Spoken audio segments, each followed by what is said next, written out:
you actually build the software. So we'll talk about that process. We are not going to test on those, but it's an important concept to go through.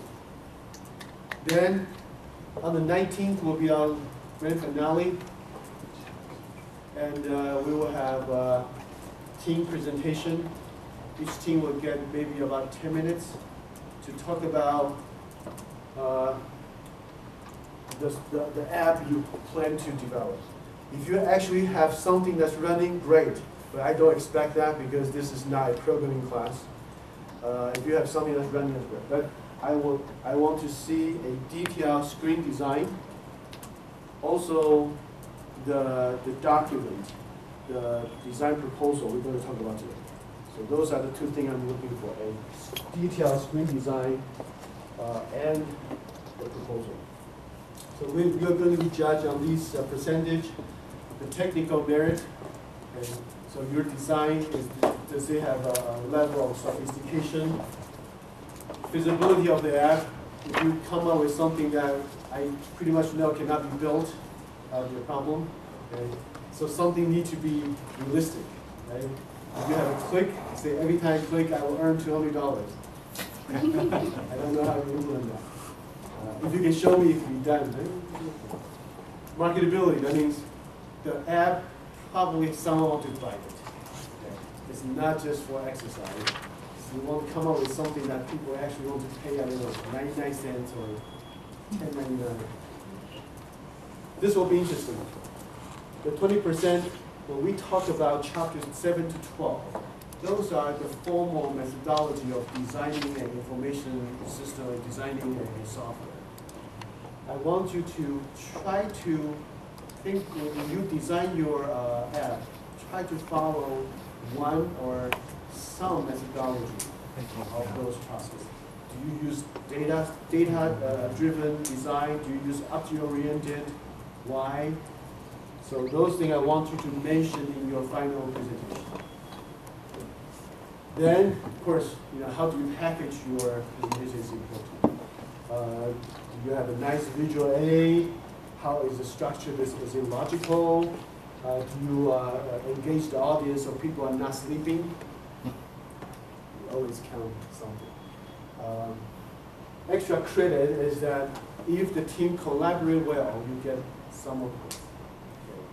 That means I really don't want to see someone speak here for the team and the rest can stand in the back and just applaud. I want to see everyone. So that's the final presentation. There's no other final. The final is your presentation.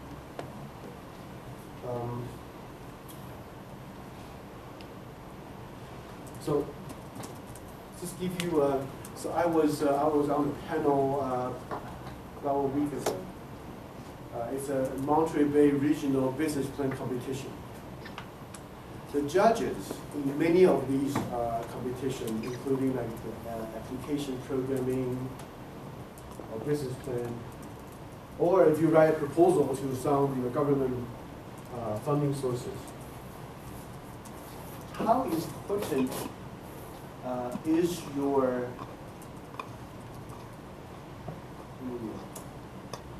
kind of in-depth content to the judges? I don't know how to describe it. So think about it. If you are in my shoes, you are the judge in a business plan. They each one have about 8 minutes to present their business plan, and you have about 30 or 40 of them to go through in a day. In 8 minutes, technical content is not important. So a lot of times you really think you have a great product, you have a great business plan, but if you couldn't present it in such an obvious, interesting way, the judges just they just don't give you the opportunity to tell them the detailed story.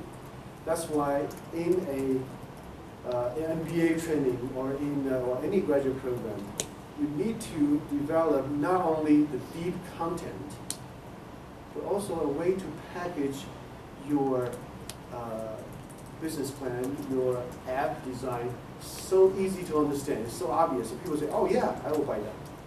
Okay. especially the younger generation, that's most of you, the attention span is even less.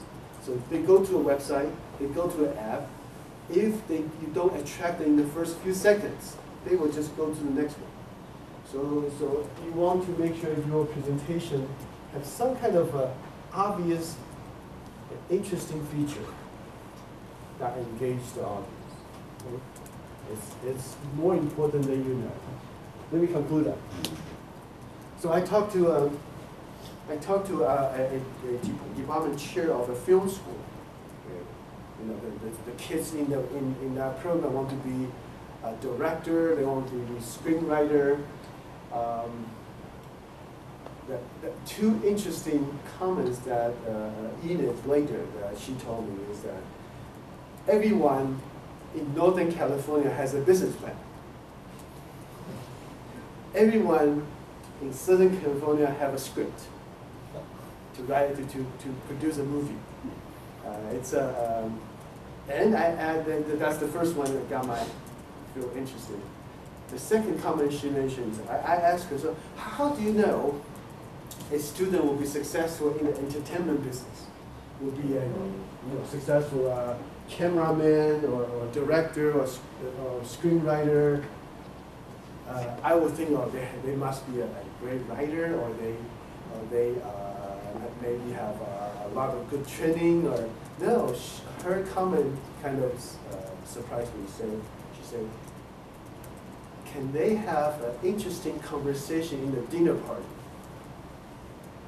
Because that is the process to open the door, right? Many times you go to a cocktail party, you have a wine, you have a little cheese, you walk around to mingle with the producer, the founder, the corporate executive. Do you have an interesting conversation you can have with them in about a couple minutes? If you do, they will say, wow, that's interesting. This is my card. Call me. And from that point on, you can have a deeper conversation. But if you don't have that first so-called elevator pitch or a cocktail pitch, the first 30 seconds to hit them with an interesting story, you still have a chance, but your chance is much less, because that is the kind of the door opener, is that 30 seconds of, I got a great script talking about something. So keep that in mind. It's important. It's not only the content, it's the packaging. So everyone know what we're going on the rest of the semester? Okay. We will go back to more kind of traditional class. We're going to introduce those textbook. The good thing is that the textbook is 800 pages, but it's free. And of the 800 pages, I only need you to read probably less than 100. You can read more. If you're thinking about using to have some career in software engineering, you should read. Okay. So, let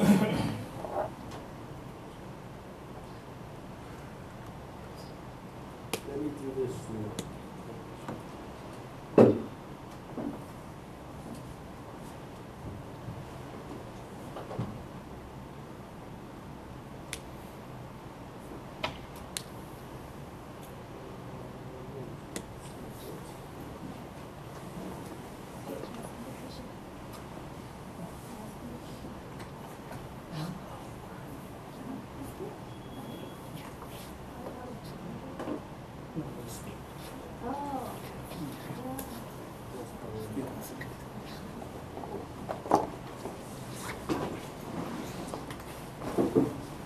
I provide a few examples of the software requirement specification.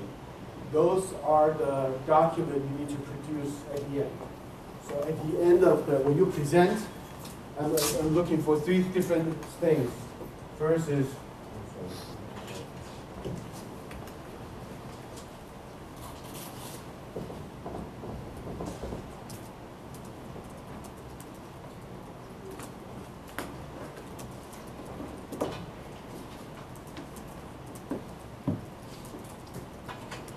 so when you present the final presentation, I expect the first one is your app screen design. The beginning design look like that. People press a button and look like that. And So what kind of screen design you have, right? The first one is screen design. And B is a document similar to this. Software requirements specification.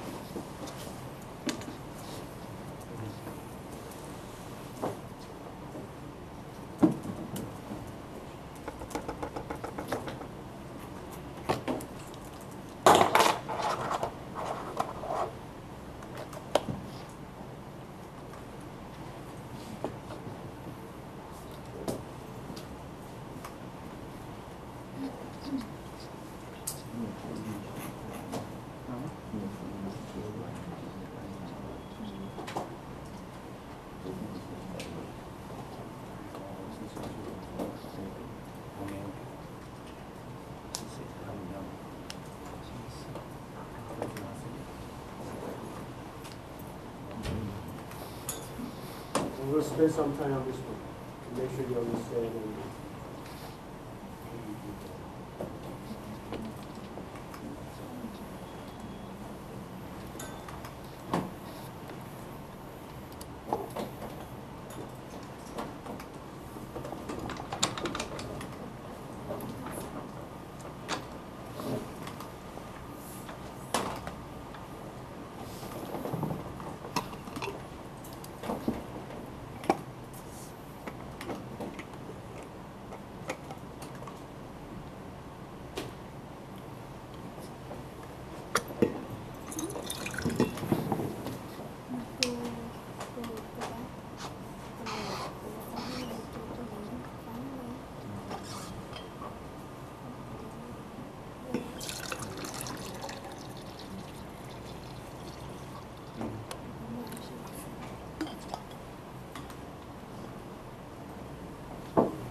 你说你很久也没有装起来，是你说的。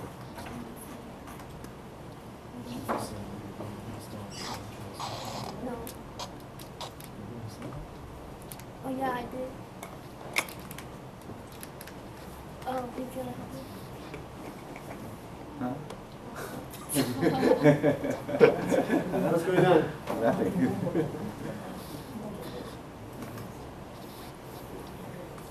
这比我还长，我是10分钟，我是半个小时。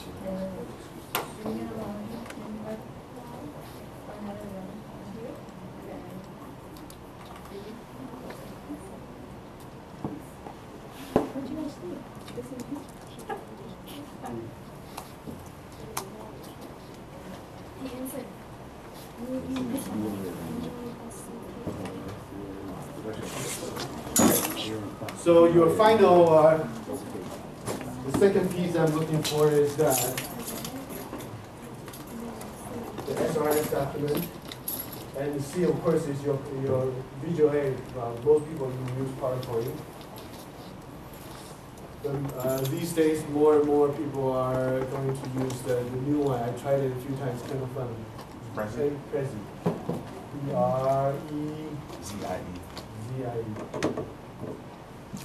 Try that, right? You know, it takes maybe a couple hours to get familiar with it. It's kind of a better way to present. But PowerPoint is perfectly fine. So let's take a look at what is needed. The table of content looks pretty scary, but the content it doesn't have to be that laborious. So let's look at. So we start with table of content, that's this document, and they have a revision history. So from your point of view, that you probably only have one vision, or one version, right? And you don't have to have multiple ones. But sometimes, if you have a very large software process, software application, you will propose something, and people will say, wait, these are major functions need to be changed. So you come back and do it again. But people say, wait, but last time you submit a document, I think that idea was good. So in a very large software development process, they have the revision history. So how different versions are produced and which version is this one. But for your purpose, you only have one version.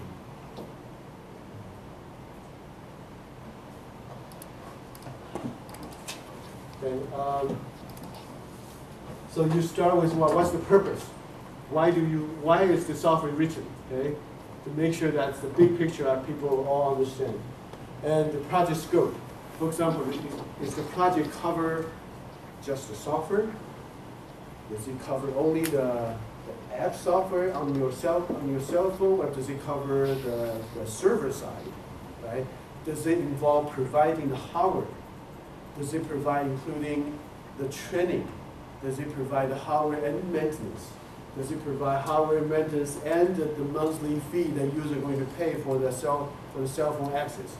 So the scope has to be very clear. In your case, it's pretty straightforward. You're going to produce the software is only on the Android app. And the app could be downloaded from Android marketplace, somewhere. Okay? So when you see the project scope, in some project this could be 10, 20, 30 pages, but in your document probably just a paragraph. It looks pretty scary, but it's not. Should we be writing like document conventions and the intended audience and reading suggestions, or just focus on purpose and scope? No, I think I want you to go through all of them. Even you say not applicable. Okay. So people look at this, they know it's not applicable. Instead of say, wait, where is that section?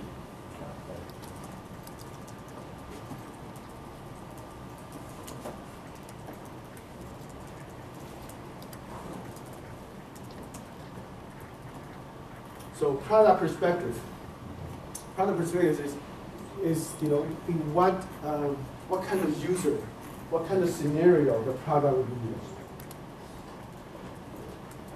Product feature is pretty straightforward. What kind of function does it provide? Right? Does it play music? Does it download music? Does it find a location? Does it allow you enter something and send it through a cell phone? So each feature needs to be documented clearly.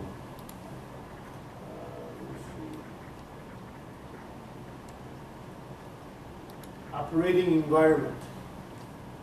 Let's say, think about your project, where you want to describe the operating environment your app will be running from. What do you want to say in this document? Jamie? Maybe like the Android version that it That's is right. Which developed. version? Yeah, which version you intend this to be? What else? That's all? I know that's a problem because I don't have a name tag, so everyone can feel immune by. So what other environment you want to specify? So if the only phone side, you just put on phone side, right? No, you want to probably talk about you expect what is the resolution, right? There are Android phone with a very tiny resolution, and there are Android tablet. So what do you expect people will use, right? What else? Do you expect people have a 3G connection so they can be on the internet all the time? Because there are some software, if you have no internet connection, it's useless. Yeah, does it have a camera, right? It's running all the phone. All the phone is on the suite. No, because some people might not subscribe to 3G. Is that phone going to be useful for them? Is this app going to be useful for them? Usually don't, yeah. But you need to specify that. Right? Because, for example, I don't know if you heard the news, Singapore, they want their military. They are going to issue a cell phone to all the military personnel. But they want the cell phone company to eliminate two functions, camera and GPS. Because you don't want your soldier to go. So anyway, you have to think about what environment your app's supposed to operate in. in most cases, pretty typical, but it might be disputed in the future if you don't specify that. Okay. Let's see. Most of it is pretty self-explanatory.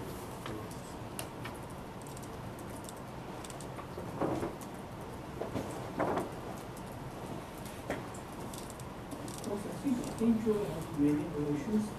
Which version are running on that, right? That's right, that's right. Which version, you might not want to design for the latest version, it might not be stable. Okay. The default course is designed for the latest one. Because all the latest version of Android supposed to function as the older computer, but not the other way around. Okay, let's take a look at something that's interesting feature. For example, let's say how this document says about operating learning. This game will run on Android platform for mobile device and will operate under the Android version, right? It will need to coexist with all the other running at the corresponding time. Well, that's kind of minimal. I would say you probably should talk about environment a little more than that.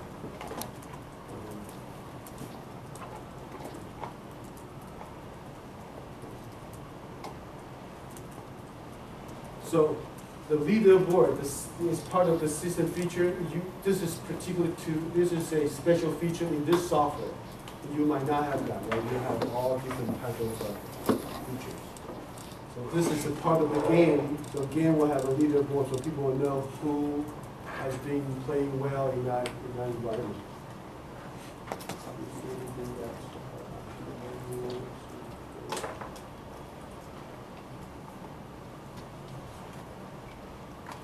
A lot of this is pretty standard.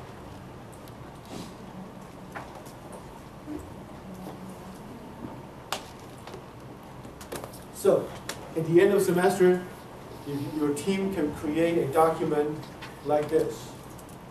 But you want to think about to a level that you can give this specification to a group of developers, and they know what you want. Okay? So the example is pretty simple. When you want to think about people, you want to think about a level of detail, including you want to pass along that screen design to them. Okay? To the level that you only have to have maybe update meeting with them once a week. Okay? That's the level you want to think about. And you want to give a software development team this document and only update with them occasionally. Question about this document? I included, I think, 3 samples. A lot of this is boring. It's like a legal document. It's like a contract, right? I give you $20,000. You develop this software for me. So, but oftentimes the detail is equal. Okay. So that's that. Question? Okay. This one is very basic one. Very easy. Yeah, this is basically, this is probably too simple, but I Too don't, simple. yeah, if you have a lot of large information system, for example, if you say the Bank of America, they have a cell phone app. I bet that software specification probably close to maybe 50, 60 pages. This one's like 300.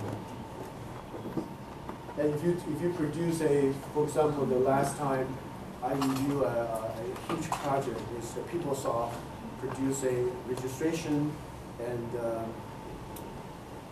but it really is a whole enterprise resource management EPR system for California State University.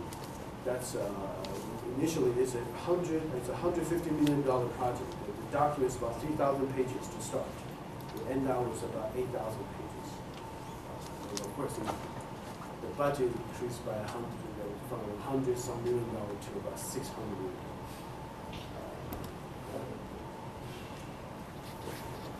So is that going to be replaced now that it's not supported? No, I think it will be there for. It's not. once you get to use it, it's okay. The part that has a problem is it didn't use this more standard web-based user interface. So you have to learn how to use your system. Most systems that develop for the kind of mass market is that you don't have to have an instruction manual. You just use it. But they do it in a way that it's pretty difficult to use. But it's not too critical because you expect people use it is not general public. Right? They can be trained.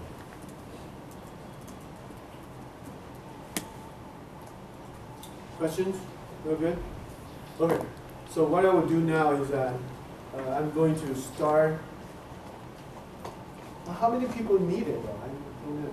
How many people do want to see step by step to do a simple app? Okay. Can we do that with the Hello Android? That's right. It's as simple as that.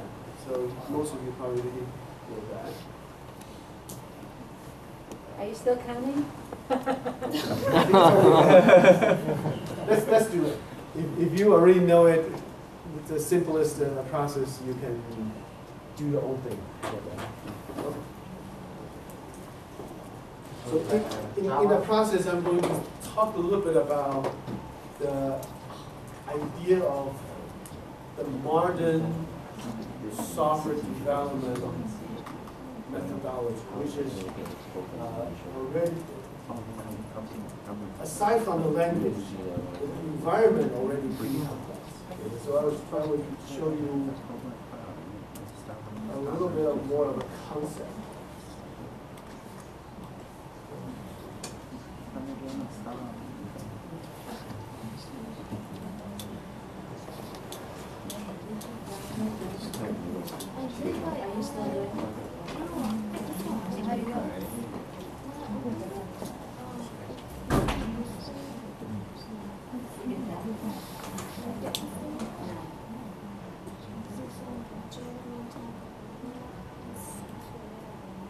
Let's do this.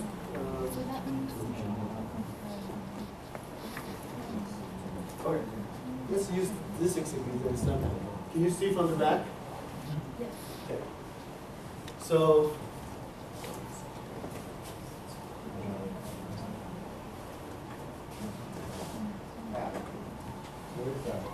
look at on the left side. This particular so-called workspace have many different projects. Each project is an app by itself. Each app is independent. So I want you to look at this particular one. I put together a simple one called Sudoku test. Sudoku test. Yeah. So this one doesn't do anything other than show a button and say this is the test. So it's more than a little bit more than hello, but not much more. So what I will do is I will show you all the content, then I will just show you step by step how to do this. It only takes about 10 minutes.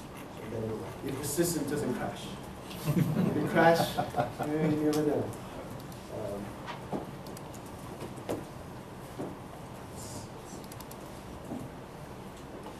So it's like building a house. Okay, you are a designer, you're going to build the software. The software is like a house. And there are a lot of people going to help you to build it. And there are many tools you can choose from. Okay. Some tools are more effective. They can build something pretty sophisticated for you with only a minimal set of instructions. Some tools is very primitive. You still can use it to do almost everything, but it just takes a lot of time. Let me give you an example. You use a handsaw, right? Everyone knows a handsaw. If you want to build a house with a handsaw, it's probably okay to use only a handsaw to saw all the wood. So some people prefer to do that because they like it. But if you are a good house builder, or in this case, an application builder, you know what sophisticated tool you can pick and the job becomes much easier. Okay? So keep that in mind. There are thousands of different tools in Java, which is behind the Android environment. That you knowing the right tool is almost half of the job. So the very, very basic tool, meaning the hammer and the handsaw, those are your Java language. You just write a line at a time. You can do everything with that very simple tool, but it takes you forever to build something simple. So when you look at this,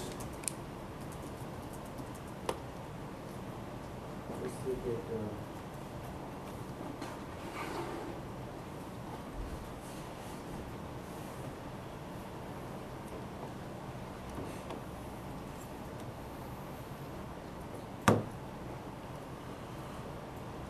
so this is the main program running this software. Okay? That's all. So what it does is it imports these things. These things are the tool set. Okay? When you say import Android app activity and Android OS bundle, these are, each one is a collection of tools, give you a lot of functions. The first one, activity.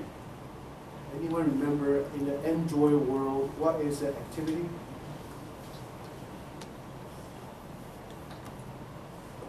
It's kind of the application itself is what it does. If you yes, that's good. So if The highest you have, level. so if you design an app,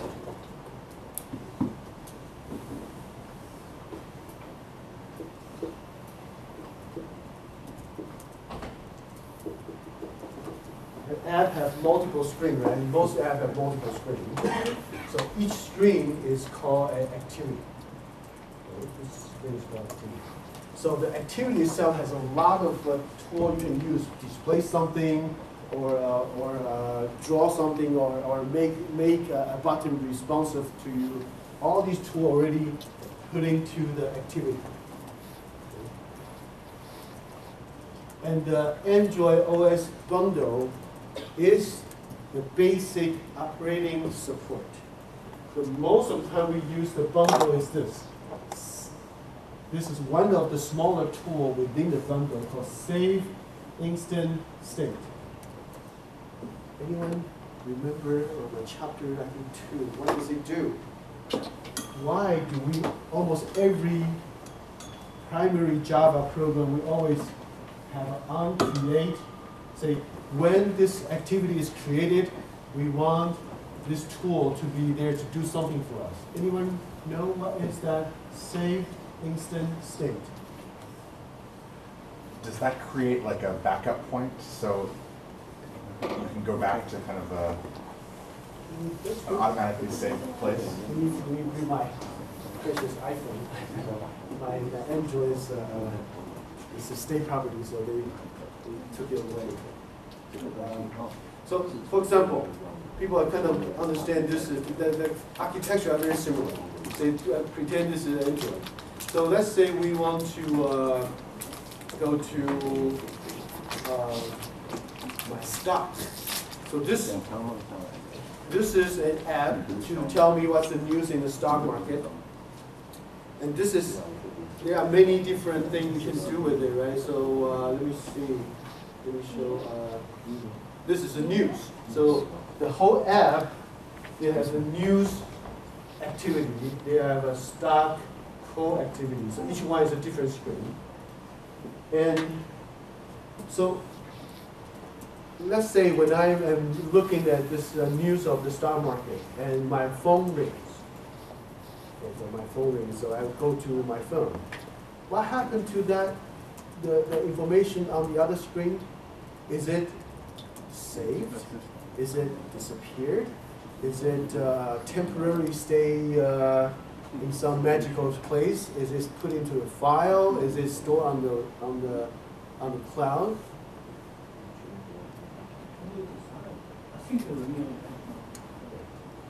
So the good thing is that you don't care. Why? Because it depends on the operating system. In current operating system, Android will save it in your the memory. So it's saved in a state that it doesn't disappear. So what this one does is that whenever you leave your app, it will put the current state in a file, and whenever you come back to this your app, this on screen will be called. Okay? But then it will go back to the safe instant state and bring it back as if you never left. What's the difference between on create and on resume? On create is the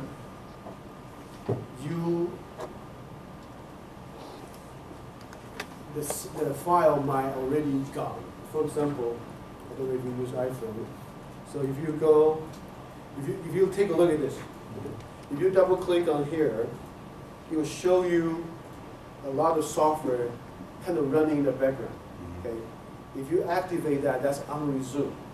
Okay, if you, for example, that is the CNBC stock that I'm looking at. So if you click that, it will be on resume. But if you close it and bring it back on, it's on create. So it's the same information. So if you stop it and you restart, it's on resume. If you destroy it, it's on create. That's right. Okay. That's right. For the user, they don't care. They assume every time they go back to the same app, the previous information should be there. But for the system, they need to know, is it still kind of in the sleeping mode or is dead?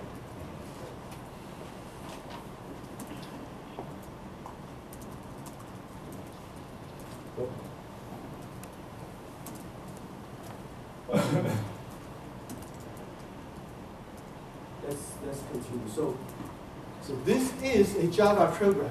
Okay, the Java program, it doesn't do anything other than on create. I want to show my main string. That's all it does. Okay? So this Java program said, let me kind of tell you line by line. Say there are hundreds of thousands of Java program trees. Each one trying to fit itself into a hierarchy. So in the future, people can find it. The first line, org.example Sudoku test, is a group we create. Okay? So all the programs belong to that group. Then the two imports say, we are going to use these two type of tools, two sets of tools, bring it into my pocket so I can use it right away. Why don't we import all the possible tools we ever use? Then we don't have to worry about which one to bring with us. Too much memory. That's right. So if you want to go to produce a house, you have a tool that is a bulldozer. Do you want to bring it with you all the time? No, you only use it when you want to do something special. You only say, I want to use this tool when you need them. You can import all of them, but that means your app will run really slow. In this case, you only need these two, but these two already have a lot of small tools in them.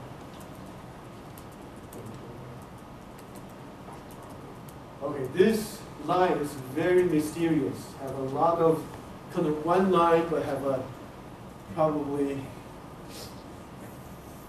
30, 40 books. If you really want to understand about the theory, the concept, how these are done, this is the whole thing is called object-oriented programming. But let me kind of tell you why each keyword should be there. Public means this particular program could be called by anyone. Okay? It doesn't belong to other apps. This is the top app that could be called by the user. Okay? Class means it's a collection of stuff with its own data and a function. So most of your program is written in the form of class. Okay? So this class we are creating is called Sudoku test activity. It is type of activity, which means it will have a screen. right? There are some app doesn't have a screen. It's kind of running in the background. But our app has a screen, so it's a type of activity. Extend activity. What does that mean? That means that Android, someone already written a pretty sophisticated software called activity. We are going to create a special instance of that activity. Okay? I know it's difficult to understand. Let me bring back to the building a little house idea. So we want to build a special house called the cow's dog house. Okay, but it's a lot of detail even for a dog house. So I would say the cow dog house is a house that extends the basic dog house. Extend the basic dog house. So the basic dog house, and nice people in, where do you shop for most of the construction material? Home Depot. Home Depot. They already built a very nice basic dog house. So when I want to design something, I only need to say I want to build a tall dog house that extends this house. Only difference is I want to paint it pink. Pink is good? Yeah, that's right. So that's the idea of object-oriented. You already collect, you already use the house people already built and all the features. You just need to tell them what else you need to change. Okay, in this case, for example, this one is I want to build the only thing is that later on I will say I want to change the color to pink instead of the default color. So that's the power of the object-oriented, because you assume everything people have written for that activity is already in your program. You just have to change it to something else. What do you change? This is what you change. Everything in this app is the same as the basic app. The only thing you change is that when your app is created, you want to show this view. All the other things you want it to be just like any other activity. Okay? Do we get to see that on Yeah, your sure, UI? sure. So it's a good example to look into, you know? I mean, when we start working with our application, we can probably mimic some of that idea you have. Yeah, so I would recommend to build yours. You should just, the book is the one I found that's probably the easiest. You just have to, there's no replacement of you typing it in, okay? You can download the whole package and run it in about 3 minutes. But until you follow the book line by line, type it in, you rarely have that experience of actually create something. So remember, a programming language is a language. Just like when you learn Chinese or English. You don't read a textbook saying, I'm good. I can know everything about English or Chinese. No, you need to use it, dissect it, use it multiple times to get familiar with it. The programming language is a language you talk to the computer, and you need to get to know it fairly in a level of familiarity. So if you read it once and you don't actually use it, it probably escapes your mind pretty quickly. So if you really want to do it, you need to be careful, line by line, actually type it in. When the book says type it in, don't skip that, because you can cut and paste. The whole thing is already online, right? You can just download the whole thing and run it in 3 minutes. But if you don't do it line by line, it's hard for you to have that concept of how this thing actually put together. Okay. So let's look at that one. Okay. So when you say the only thing different from a very basic activity is to show the layout domain, what does it do? So let's look at the layout domain. Where is it? Under resources. In the resource. And where in the resource? Layout. And there is a layout domain XML. So the XML is not a programming language. XML is describe what we want. Okay? It's a language, it's descriptive, not telling the computer what to do, but telling the computer what do we want. What do we want to display? We want, okay.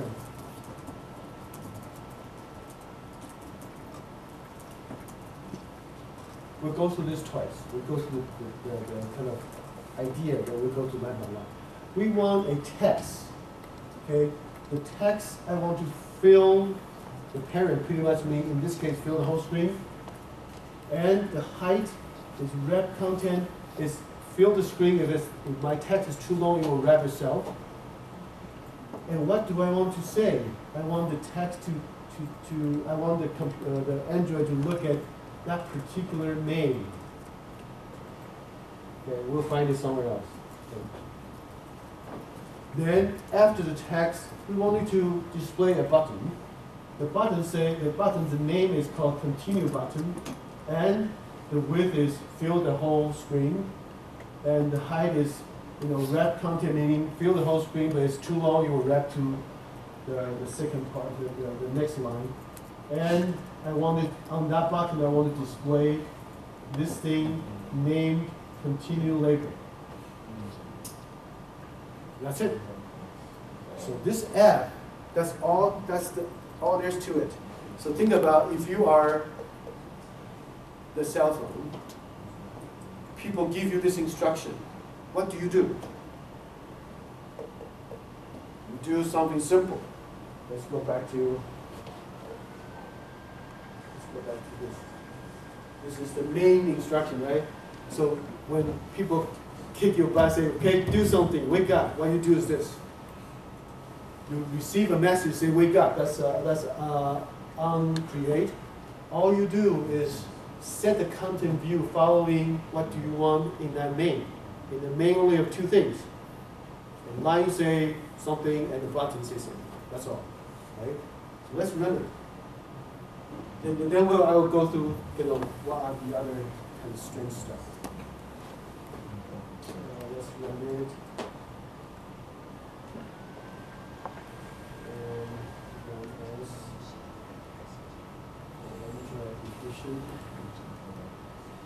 So this will tell you we started, the database is running normally, it's trying to run an AVD, emulator 22. What's AVD? Is it a word? Android. That's the emulator, an Android virtual device. Oh. That is this. So emulator 22 is that this is running the version of 2.2. Okay? Then you wait. And wait. Now, is there a way you can add a line as a command to make it faster? Yes. So the way that currently Eclipse is running this emulator is it starts from scratch. It's actually building the whole Android phone within your computer.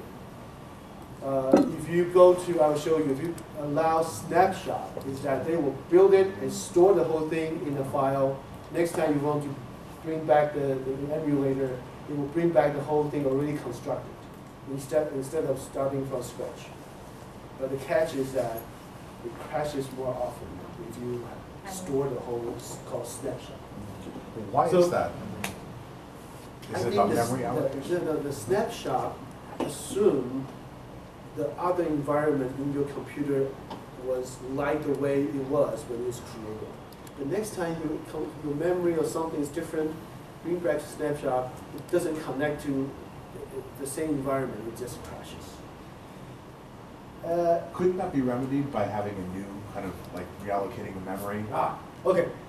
This brings back something that you will, if you are thinking about developing anything, you should learn is that you have 100 questions. Just like when you learn a language, you have 100 questions. Where do you go? How do you spell book? Google it. In the old day, you use a dictionary, right?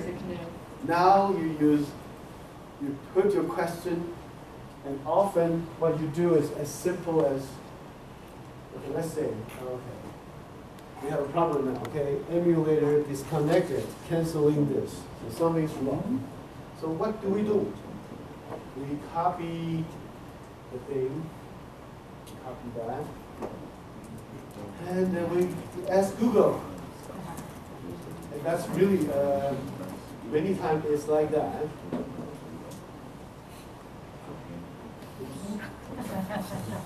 Complicated.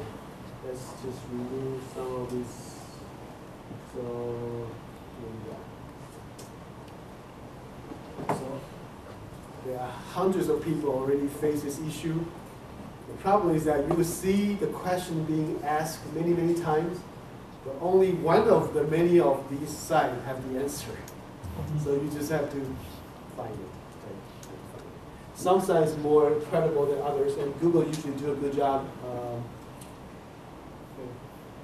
Let's just, so I really want you to remember, in this age of development, the internet is the source. The teacher might not know everything because the things are changing pretty fast. So the answer is in the cloud.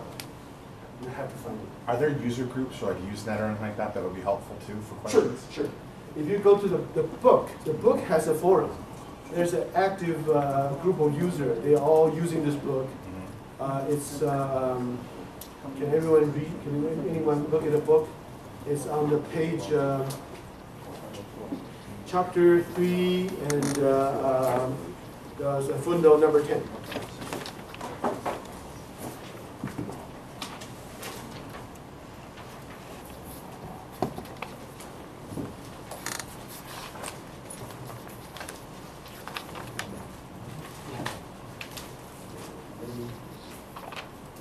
Anyone? Okay. Can I borrow a textbook so I can find it?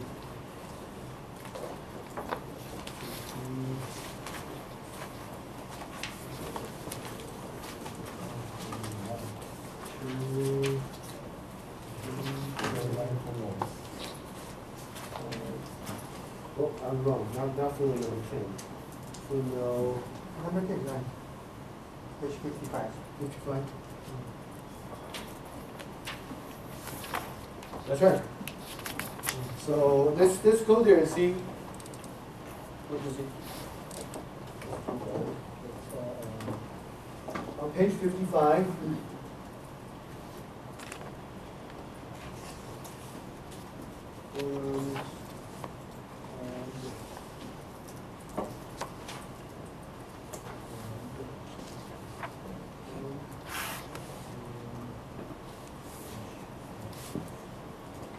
This is the publisher, and they provide this forum. And there are all type of questions, okay? You can see that someone just asked today, only a few minutes ago. There's an active group. The problem is that you don't know who are the prince, right? You have to kiss a lot of frog. One of them turned out to be a prince. The other one just frog. So you have to just look for the answer. But the answer is very typically out there. Is it a moderated forum where they kind of sort through the responses for you? I think it's very likely moderated. So the open source, the whole Android and Eclipse and Java is all open source.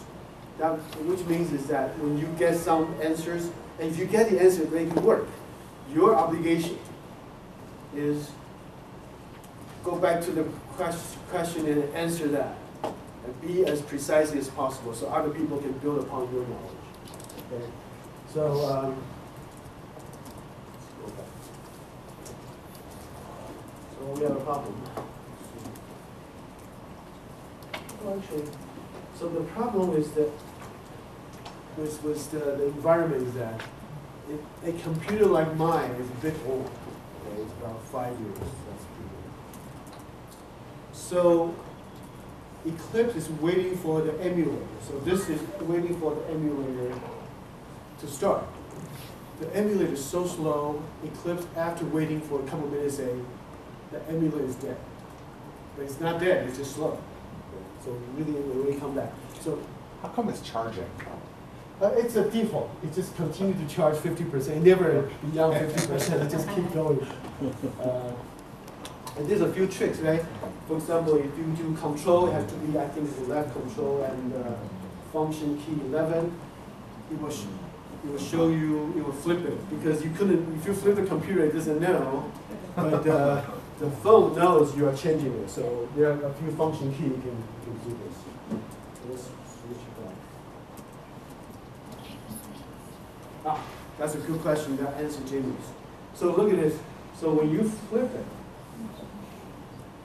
if this is your app, you actually get a message called on resume. Okay, so you have to display this thing again. And many times on resume, you display different information. In most of the cases, you display the same information but in a different layout. But often you display different information. Let me give you an example. Because it's a different activity depending on the screen That's orientation. right, that's right, okay. We're going to switch it back.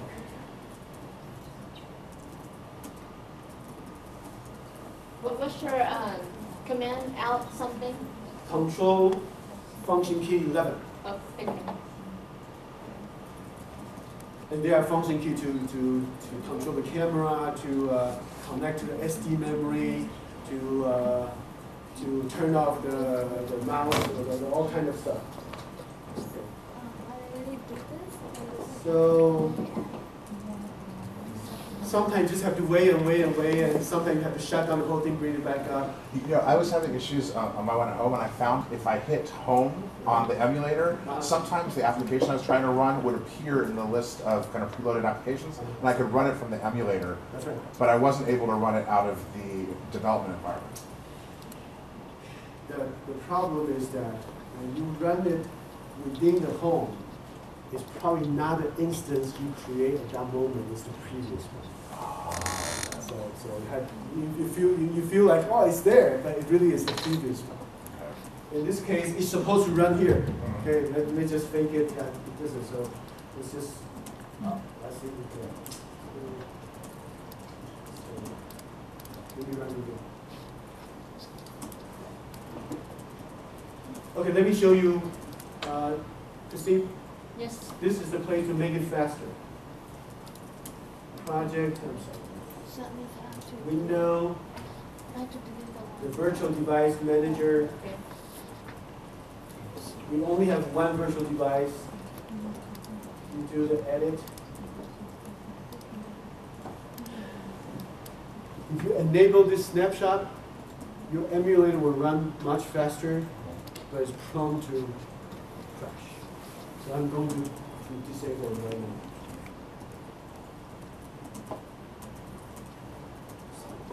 So I'm going to run it, and it will run a little bit.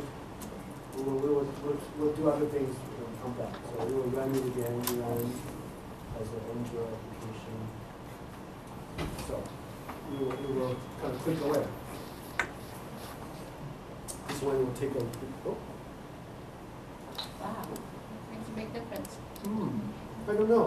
It shouldn't be that fast. So that worries me. Okay, we'll come back to it. Okay, so trust me, the program works. Okay, we will come back to it. So let's look at it. So you have all these things to build a little useless app. So let's look at what are typically in these different components. The SRC is your source code. It's where your primary Java code resides.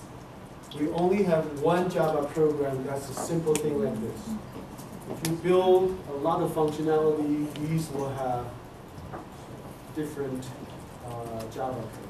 Okay. But this one, you always have at least one Java program. That's your main program, and typically it starts with like this structure, because most of your app have an activity. Or you might have a few, but at least one. Otherwise, there's nothing to see. Right? Activity is the screen. If you move down here, the other folder is called Gen. Let's take a look what's inside.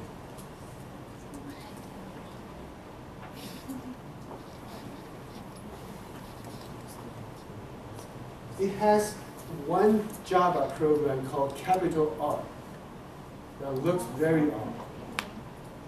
What it does, okay, see the top? Auto-generated file do not modify. So this one, so if you click on the plus, it will show you the whole thing. This one says, this R file is generated for you by the Eclipse, by the environment. Whenever you put in, say, main.xml, this code will be generated for you. So you should never touch it, okay, until you are very advanced. So it's there, but you shouldn't touch it. It's already generated for you. So anyone know what is this strange thing? Why do we have this strange symbol slash asterisk? Common. It's a comment. Okay, so anything between that, a lot of text, and the end, these are not your program. This is just for other programmer to see, explaining what are you doing. This is called comment. There are two ways to write this. One is if you have a very long comment, you put the slash asterisk in the beginning, and you do say this code is totally useless or whatever. Then you stop it with the asterisk and slash. Yeah, the slash is Yeah. the end of the code. Okay, the end of the comment. Or you can do slash slash if it's If you within a do single slash line. slash, this is only that line. Yeah. So whenever you see this pair or a slash slash at the beginning of the line, that means this comment. It's not a program. It's for other people to read. And it's usually in gray out like that, right? I mean, If you use an environment like Eclipse, it will do the color coding for you. If you use it just a plain text editor, it's just text. Almost no one uses a text editor these days. Is that making assignments to variables, assigning like areas of memory? Like what's the hexadecimal stuff? So this is called a handle. That means the inside the computer, you have an app name. This name, they give it an internal ID. This will save space. So you don't have to worry about it. So it doesn't have to keep referring back to the. That's right. Okay. So internally, you always use this as the name. Externally, this is for human. So this provides a translation. So that's part of the higher order programming language functionality. What does final mean? Final, good question. There is a final here. Final means, let's go back to our basic doghouse. So, Home Depot say, I'm going to sell you a doghouse. I'm not going to allow anyone to customize it. This is it. That's final. So that a class does not allow other modification is a final. So you can't extend the final class. That's right. Okay, so long story short, don't worry about this. it should not be there. Well, some people should remember that the Eclipse is a professional level work. So when you go to a home builder, say, you should never touch within that wall. The someone says, well, I know everything. I want to open that wall because I want to put a special feature. So it's there. The thing is, people in Google, people in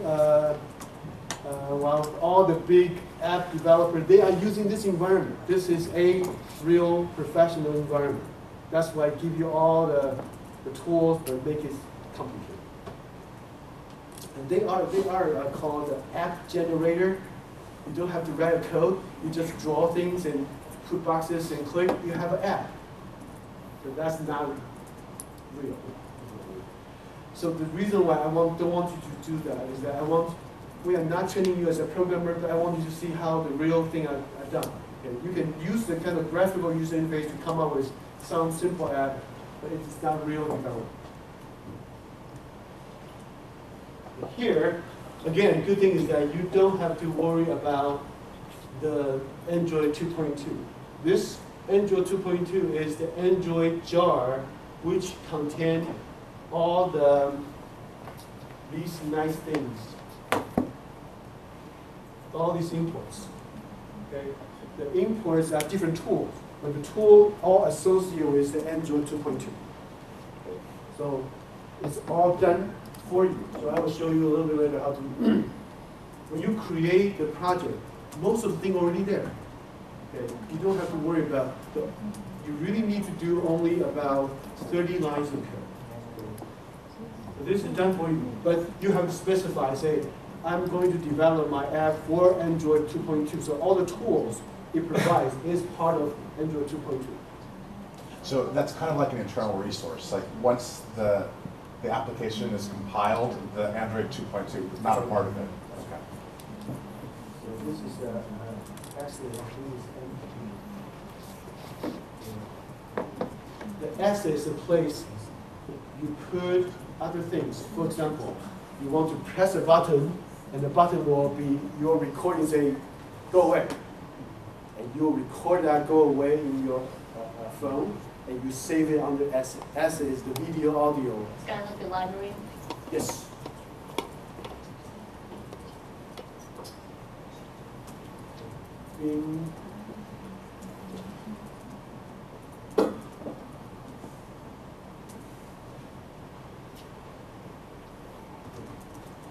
This one, the binary is a, when you create,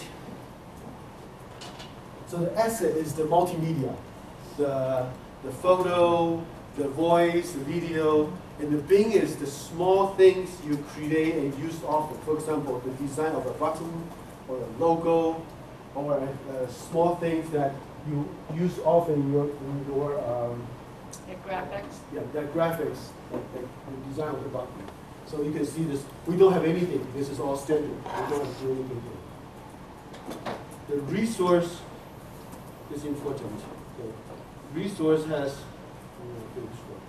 The resource is all the thing you want to customize. The text, the button, the messages is here. For example, the layout is one of the resources. Let's take a look at the other one. It's important called value. Remember, you look at the main. The main says I want to display a text and a button on the screen. But it doesn't say exactly what to display. It says, okay, like you tell the app to say, you go to resource, go to the string file, and find me the text named under main title. Okay, so let's look at what's the main title. So see, we want us to go to the S string main title. Let's find the S string. So S string is right over here. Let's double click. So see, the main title really is Calmat Sudoku test. Okay. Why do they want to separate like that? Why don't we just put the Calmat Sudoku test within the name? Isn't that easier? It's an assignment. And whoever did that program, like for instance, I was the one that did it. I want to title it as Calmat Sudoku test. That's right. It's much easier to change the whole message. And if you're making multiple references to it, you only have to have it in there once, so it saves space also. That's true. So later on, for example, I want to say this is software engineering 625. I use that in many places. I only have to change it here. But that's not the most important part. Android almost forced us to put all these wording in a different resource file. Why? Because if you are very smart, you want to produce an app for 100 different languages, right? So over here, you still say main title, but for the Japanese market, you have to just have a different resource file with all the Japanese character. The rest of your app doesn't change at all. You just put this new res for the Japanese market in. All these characters become the other language. It's kind of like you can reuse the other folders for something else. That's right. Okay. Okay. So when you go to a different language market, you just have to have one file to deal with. Instead of going through line by line, find out, oh, I say, in Chinese over here, I say Japanese over there. So everything is already allocated here. So if you change this to hello world 2, who speaks Japanese? How do you say hello in Japanese? No one? I know arigato. Ohio gozaimasu. Oh, that's Ohio. So you just put Ohio here, then your app is a Japanese version. Okay, that's why we have the level of separation.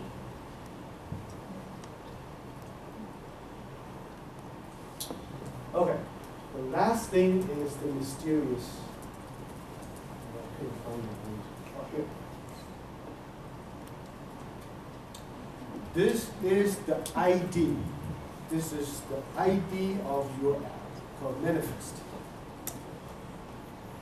The manifest tells who is this app is and what's its capability or what is authority. Okay, so let's don't worry about the coding. The coding, just say this is English.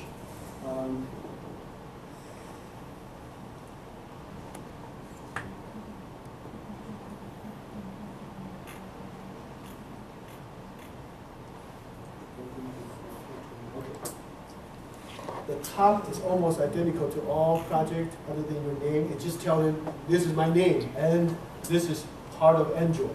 But it's pretty standard. So this one starts to be different. This one say this software we developed, the oldest Android development environment is version number 8. And that's crucial. If that number is wrong, your code just won't run. Okay. What's the latest one? 16. 16, Yeah. I think. So we are developing something that's old. Why do we develop something that's old? Why don't we just use version 16? It's not going to be compatible with. That's right. So how old is Charlie's cell phone? 10 years old. Only 2 years. Who used a cell phone that's 5 years? Yeah, you're good because Android phone only exists since 2008. So there's no older than 2008. So if you have a phone that's running, you bought in 2008, that's probably running Android 1.0. Then if you develop anything app, that probably won't work for that. So you want to use the oldest SDK version, but still give you all the features. Okay. But sometimes you are forced to use the newer version because only exists in the newer feature. So we use 8 because the book assumed that's the very widely used version. The 8 corresponds to the Android 2.2. Is that going to be a problem with 16, the 2.2? I think you can run it. I never tried it. I think 15 still works. I don't know if 16 works. Okay. So unless you have a special feature that doesn't exist in the earlier version, my recommendation is use the earlier version, especially for your exercise. Okay. 8 is safe, but you can go up to 15. So I know my phone runs 2.3. If I use 8, will it be backwards compatible? Yes. Okay. No, there's 2 different levels.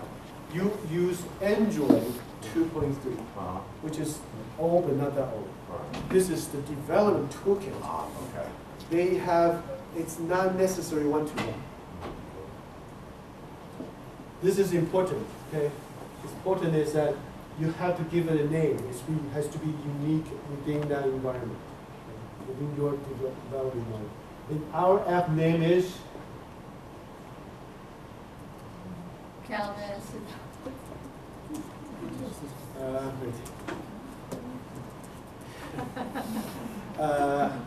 what do you think? That's good, but if you don't know, how do you find it? That's right, very good. You are awake, that's good. So you go to the string and wait. Second one. That's your app name, that's the name. Okay. That's good. So go to manifest. Okay. I actually don't know what is that. I think it's just the ID. Okay. That's important. So this one says, in my app, only this one allowed to be called by the real user. Okay? This is a security feature. The worry is that you have some program, the virus will insert other function into the program. It does strange things. For example, go to your Bank of America account and move money away from it. So this one says only the main is a legitimate function in this app. Meaning that nothing else can be called? Meaning nothing else can be called from outside. Okay. So everything has to go to me. How does the app know the difference? If it's not listed here, and a system calls it, it doesn't allow it to run. So only this could be run directly by user entries and so. And that's it. But so think about what are the 4 files we only need to do to create this app. Anyone remember the 4 files we need to actually touch upon? There are probably hundreds and hundreds of files in the whole structure. But in order to do our little app, we only need to touch 4 files.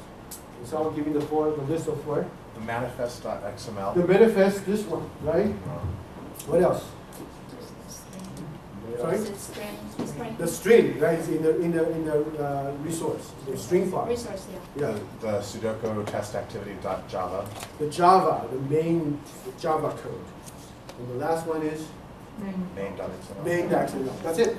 You modify those 4, you have a different app. Is that good? So I will take the next 15 minutes to go through from nothing to create an app. Like very low level magic. So if the system doesn't crash, it will only take a few minutes. Okay. So let's try that. Oops.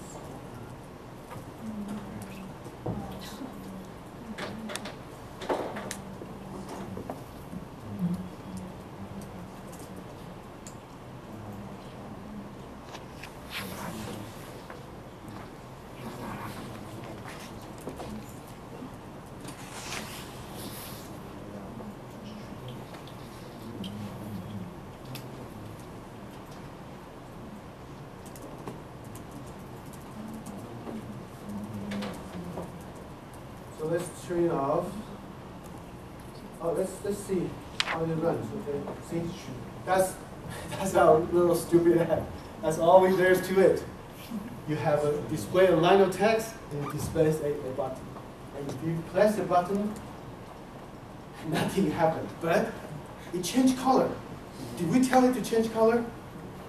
No, but how come it knows how to change color? Part of the original activity. Part of the activity. Part of the doghouse you bought from Home Depot. So already have that default experience. Okay. So let's turn it off and let's start from scratch. Right.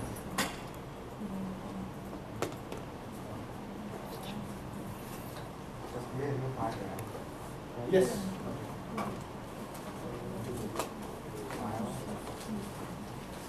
So nothing, right? We'll start. So you start. Of course, this assumes your Eclipse already have installed, and you have 3 things you need to install: Eclipse, you have the Java, you have the ADD. So go back to chapter 1 if you need that. So you start. Eclipse is a software. This type of software is called an integrated development environment, IDE. Okay, this is the most popular one for the Java environment. And there are other competitors to this.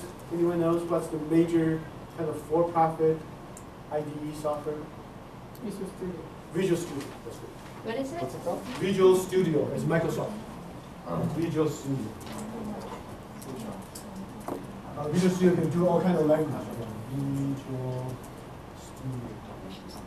That's Microsoft product.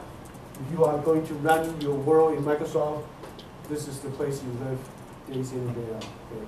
In the open source, Eclipse is the software. Just like Firefox is open source browser, and IE is proprietary by Microsoft. So we can delete all these. Oh, doesn't matter. Let's just say we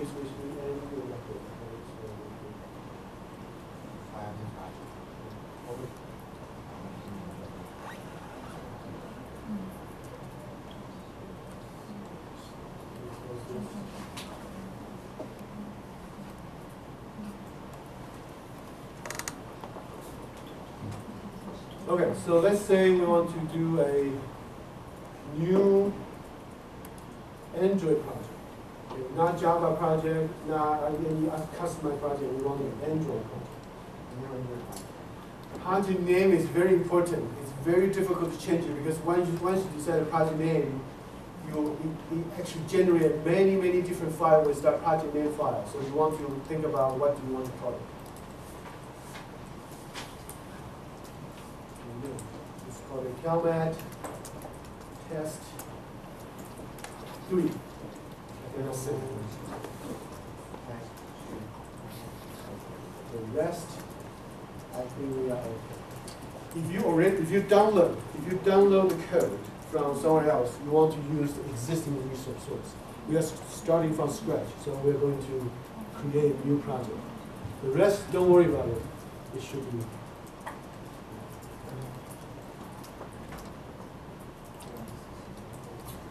Now, so which platform, which cell phone platform do you want to design for?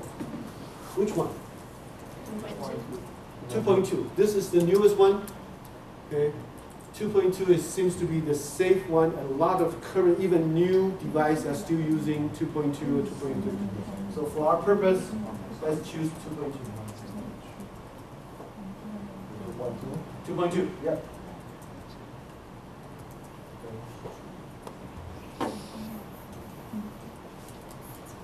Package name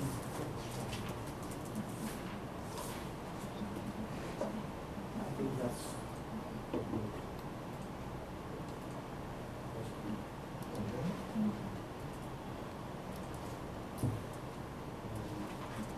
no, we'll be safe. We'll use the standard org example .calmat test 3.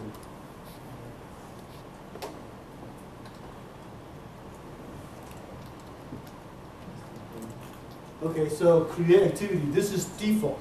Okay, you have to have an activity, otherwise you have no screen. It's all running in the background. So this will be generated for you. Minimum software development toolkit. It's smart enough. We already know we want 8. Although you can choose many different ones. Okay. So you can see for Android 2.2, we recommend SDK 8. Android 2.2 is the cell phones version. 8 is this development environment. So we'll choose. You don't need to have a test project. Okay? Because we are the whole thing is a testing environment. So for now, just.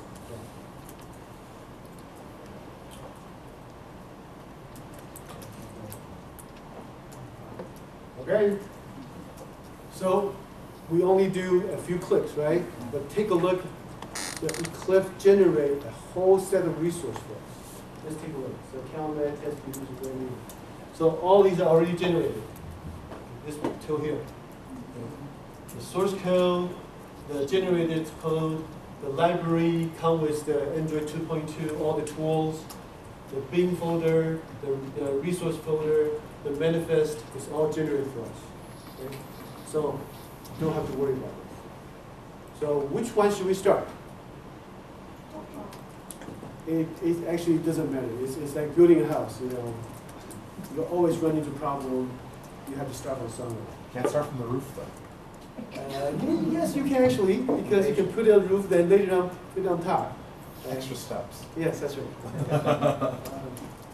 So the typical is that you go from the basic understanding, the basic one, say the Java, okay? So see, the Java I already done the basic code for you. Where is it? Here, the source. Click on that package and click on the Java. And that's the only Java file you have. Okay? So with the app has multiple activities? That's right. If your app have multiple activity, then you will have multiple class. Yeah. So, So they are parallel? Depends on how you design it. Yeah. Usually it's Or parallel. hierarchical? Probably not hierarchical. Hierarchical means that one activity is a customized version of the other activity. In most cases, each activity is independent. So, see, do we need to change anything? Let me see. I think it's smart enough if we do something very simple. That's it.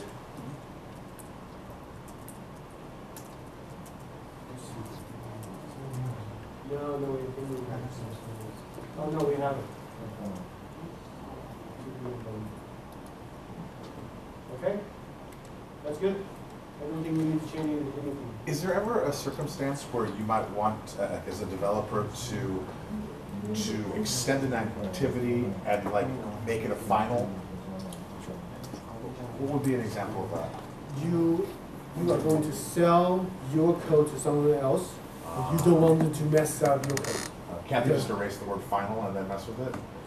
Yes, they can do that if you give them the source code, but you can give them the compiled jar. For example, if you go to jar, you don't see the code. It's already compiled. People couldn't change it. Okay. I think that's good. So what's the next one we should change if we are going to just do a simple text and button? How do we put the bundle? Oh, the bundle is already there. You just sometimes you have a lot of inputs. Okay. So it helps you to visualize the whole structure. If you click on the plus, you will see all the inputs. So actually, we don't have to change anything. It's already created for us. Good? So the next one we need to do is, let me see. We need to do,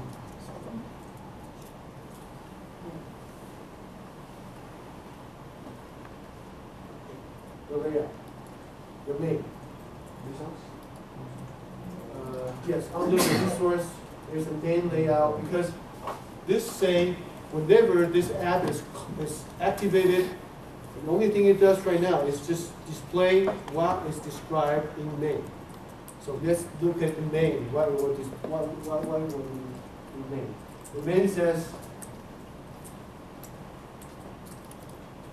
I don't do anything. The main, you can choose the graphical representation of main, or you can choose the text. Can it be manipulated in the graphical layout? Sure. Oh, okay. And then the text will build Yeah, we'll itself? generate this for you. Yeah, you can actually go into the graphical text and do it there, right? That's right. Okay. So here, it does already do one thing for us. It generates a text on top, right? So it says, when the main is activated, we want to have display the whole width of the layout. Then we want to display the hello. Okay, this is already generated for you. And if we don't want it to say hello, what do we do? Yeah, let's say we want to have a string say hi here.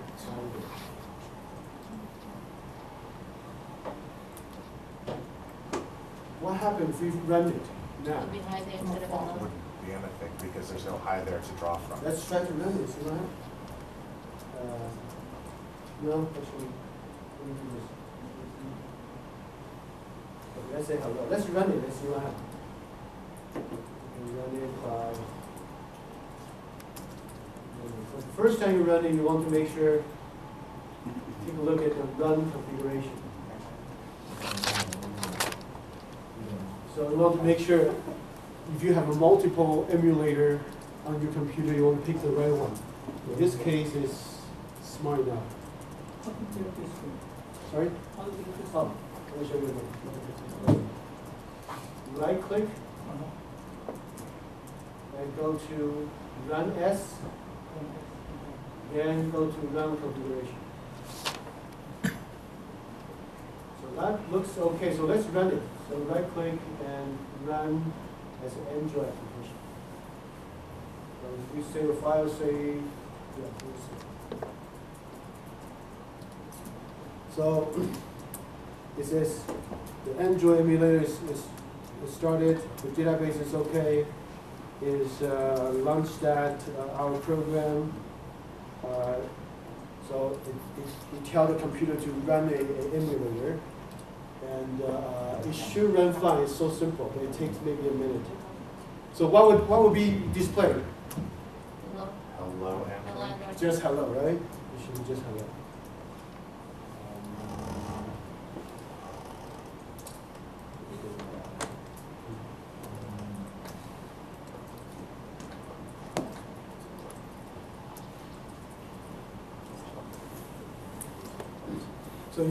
So the Android environment, they tell the computer to do a lot of things in the background. So it assumes you have a very up-to-date computer. Okay? At least you have to have a dual CPU. If you have one, even my old computer have 2 CPU. If you have a one, it would take like 10 minutes to start the process. No, that's not it. Strange. Did you run something else? Okay, good. So it worked. See, that's the basic technique. So we didn't do anything. We just put in the framework. It had create. That's why the book says to create app takes a few minutes. That really takes a few minutes. So it doesn't do anything. When the user click on the software, let's look at. When the user click on the phone, say run Calmat Test 3, this is the only thing it does. So what's in the hello string? It's hello world and then reference to the title of the application? Good guess. Let's take a look. Where's Where's the string? Sure. So here it says display that string. Right. So let's look at where is that string? Resources. IES, right? Right. Let's go to IES and value string. Right.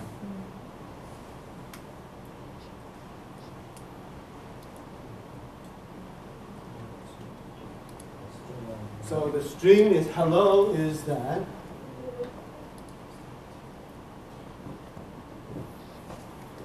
So if you change anything here, it will. If you run it, it will be good. So it actually has it written out. I guess it's one of the things it does automatically in terms of the application name. That's right. Could you replace that with a reference, like to reference the other string value that's the title of the Sure. application? Absolutely. How would you do that? Over here, you can do, the easiest way is to go back to the main Uh-huh. and reference different. So you can concatenate it in the call, not in Sure. the string. That's Okay. right. That's probably easier way to do it. Okay. So let's customize it a little bit. So the thing I want you to see is that the Eclipse, the environment, is trying to be very smart. Okay, let me show you what does that mean. So if we want to put a button there, where do we put it? Layout. Yeah, main. The main. The main is the layout of the screen, right? So we go to main. The main currently is not very smart. It only do. Oh, I forgot to mention this. I thought you put it in the bin. No, the bin is the graphic design for buttons. Okay. Eric, if you have multiple activities, do you end each main is referenced by a single activity, right? That's right. So would you have like main 2, main 3, or You don't call it main, you call it something else. okay. So only the first thing The you main see? is automatic created for you, so it's always one main. Okay. But you can change the main from anything else. Okay. The main is just a convenient name. And then it's always the first kind of activity that is loaded? No, No? you can change it. This is just the default. When you create that package, you always call main. But you can change the main to say, 1, 2, 3, and you will display whatever you want to do. Okay. So the text view currently is not very interesting. Let's do we will add something. Okay, add sheet.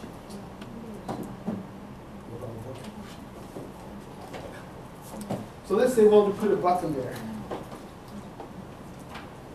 And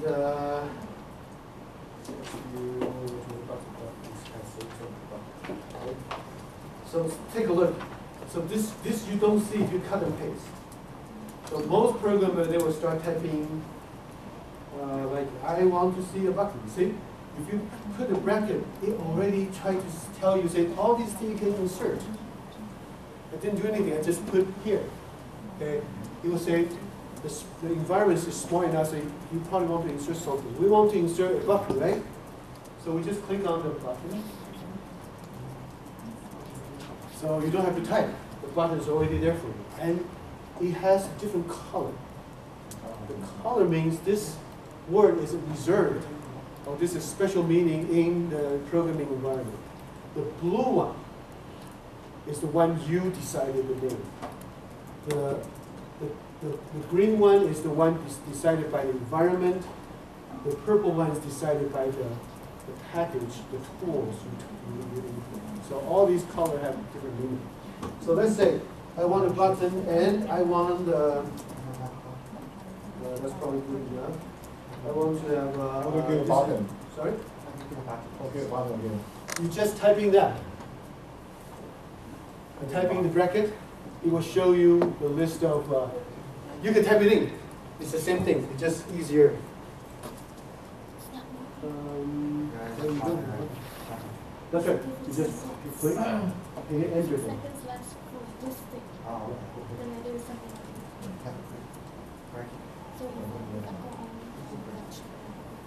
So I would say that this is a standard language, Android.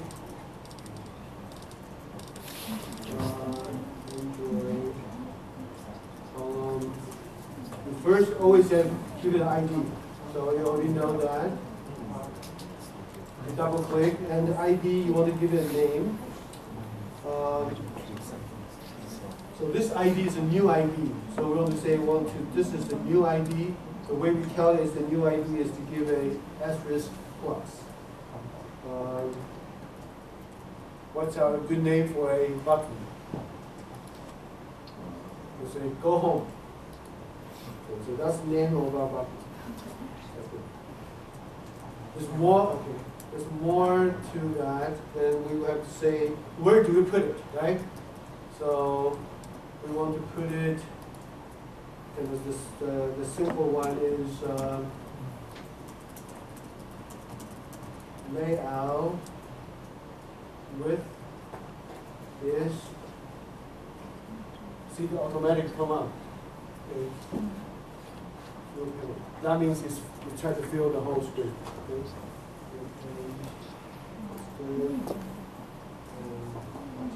What else?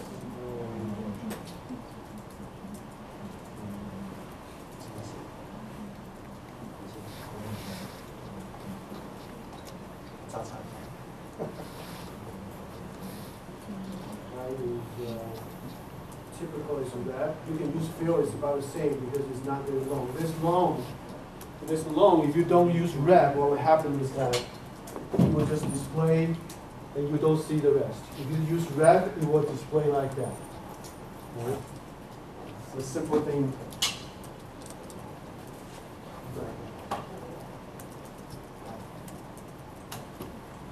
Okay, and the most important thing, I want the button to say something on top of it.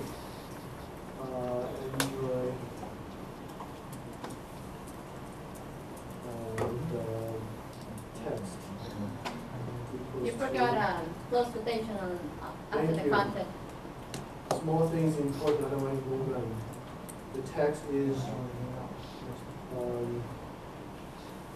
we want to look at the string and say,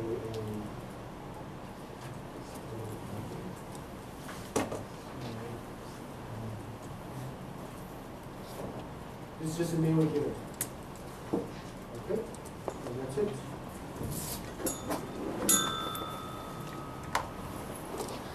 So that will insert a button, right? What else we need to do? Other? Right? Do we need color? No, color will use the Oh, default. okay.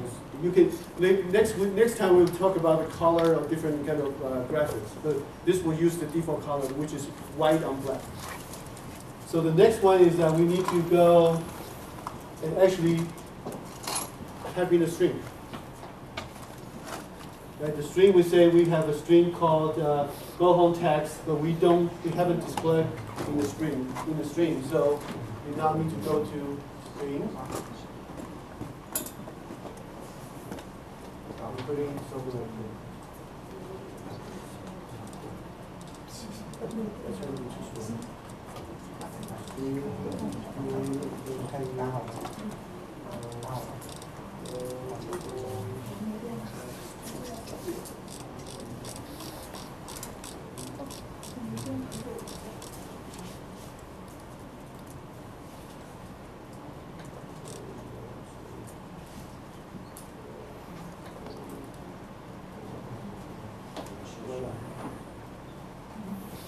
I have a question now. Sure. Did you add that line, that go home text right after that string above that one? That's right. Okay, just that one line, right? That's right, just one line. Okay.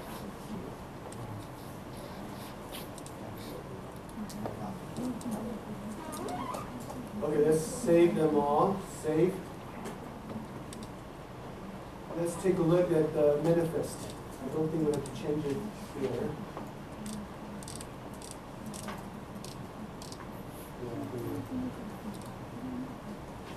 Let's run it.